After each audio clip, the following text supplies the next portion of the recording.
Şu an tekrar kasamızı deniyoruz. Diyoruz. Şu an pille çalışıyor kasamız.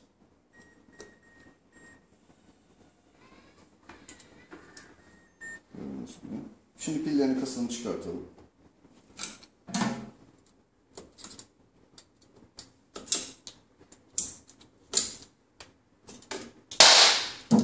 Elektriği açalım.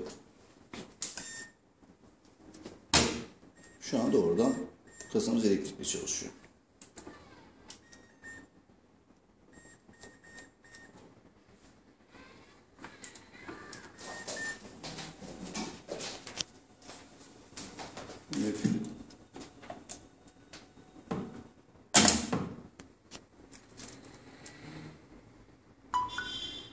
Gördüğünüz gibi telefonumuz da şarj oluyor.